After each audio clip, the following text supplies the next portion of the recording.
சில பேரு எல்லா தெய்வங்களும் ஒண்ணுதாங்க, எல்லா சாமியும் எனக்கு ஒரே மாதிரி தாங்க அப்படின்னு சொல்லுவாங்க. ஆனா பைபிள் அப்படி சொல்லவே இல்லை. எல்லா தெய்வங்களும் மனுஷன் உண்டு பண்ணினது அல்லது இந்த பூமியிலிருந்து தோன்றினவர்கள். அவர்கள் மறைந்தும் போயிருக்கிறார்கள். அவருடைய மாதிரியை நீங்க பார்த்தீங்கன்னா நமக்கே அருவருப்பா இருக்கும், சில நேரங்கள்ல கஷ்டமாகவும் இருக்கும்.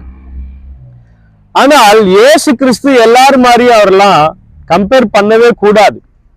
காரணம் என்னவென்றால், அவர் ஒருவரே வானத்தையும் பூமி உண்டாக்கினது மாத்திரமல்லாமல், நீங்கள் இந்த பூமியில எதெல்லாம் இயற்கை அந்த சிருஷ்டிப்புகளை பார்க்கிறீர்களோ அவைகள் எல்லாமே இயேசுவாலே உண்டாக்கப்பட்டது என்று சொல்லி பைபிள்ல ஆதியாகமம் 1ஆம் அதிகாரத்துல வாசிக்கிறோம். எல்லாவற்றையும் படைத்து ஆண்டவர் மனுஷனையும் படைத்து அதற்கு பிறகு ஆண்டவர் சொல்லுகிறார், என்னையன்றி உனக்கு வேற தேவர்கள் உண்டாக்க வேண்டாம் என்று சொல்லி. சரி, விஷயத்துக்கு வருவோம். எல்லா தேவர்களும் ஒரு மனுஷனுக்காக உயிரை கொடுக்க வரவில்லை.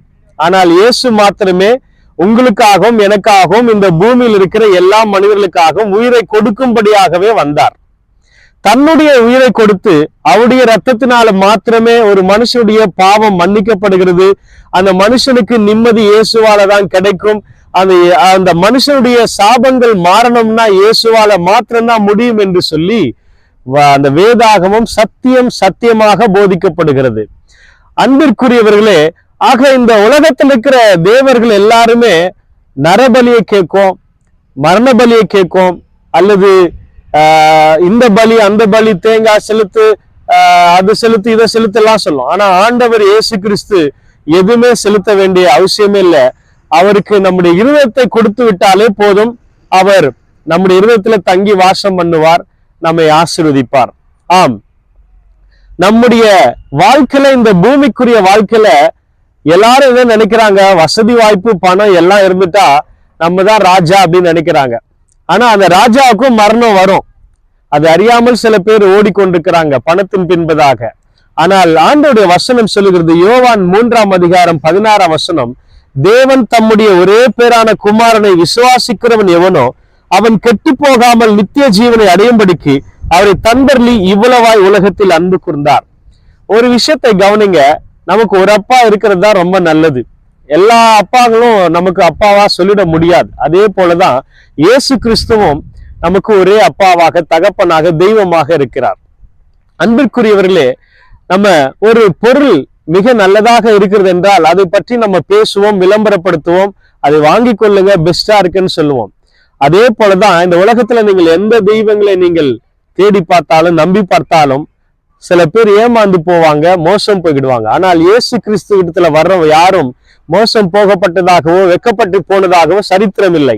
ஆனால் எல்லா தேவர்களை பார்க்கலாம் இயேசு கிட்ட ஒரு ஸ்பெஷாலிட்டி என்ன தெரியுமா? அவர்கிட்ட வரும்போது அவரை யார் நம்புறாங்களோ அவங்களுக்கு ஆண்டவர் சொல்றாரு, இந்த மரணத்திற்கு பிறகு, இந்த பூமிக்குரிய வாழ்க்கைக்கு பிறகு இன்னொரு வாழ்க்கை ஒன்று இயேசு தருகிறேன் என்று சொல்லுகிறார். அதுதான் என்ன சொல்லுகிறார், நித்திய ஜீவனை, என்னை விசுவாசிக்கிறவனுக்கு நித்திய ஜீவனை கொடுப்பேன் என்று சொல்லியிருக்கிறார். இந்த வார்த்தையை இந்த உலகத்தில் இருக்கிற எந்த தேவர்களாலும் சொல்ல முடியாது. ஆகவே இயேசுவை மாத்திரம் நாம் பற்றி கொள்ளும் போது அது தேவனுக்கும் நமக்கும் ஆசீர்வாதமாக சந்தோஷமா இருக்கும். 10ஓடு 11, அத்தோடு இது ஒண்ணு. இயேசு அப்படிப்பட்டவர் கிடையாது.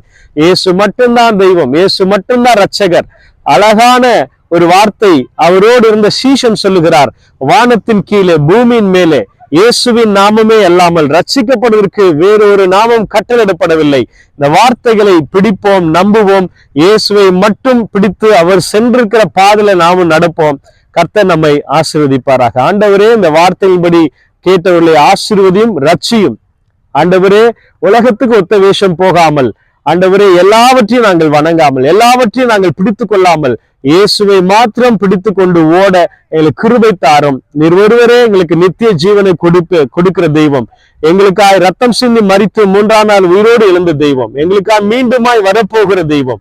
அதை விசுவாசித்து நாங்களுடைய ராஜ்யத்துல பங்கடைகளாய் எங்களை தகுதிப்படுத்தும், பாக்கியவான்களா நிறுத்தும். அப்படி செய்வதற்காக நன்றி செலுத்துகிறோம். இயேசு கிறிஸ்துவின் நாமத்தில் ஜெபிக்கிறோம் நல்ல பிதாவே, ஆமென். தேங்க்யூ.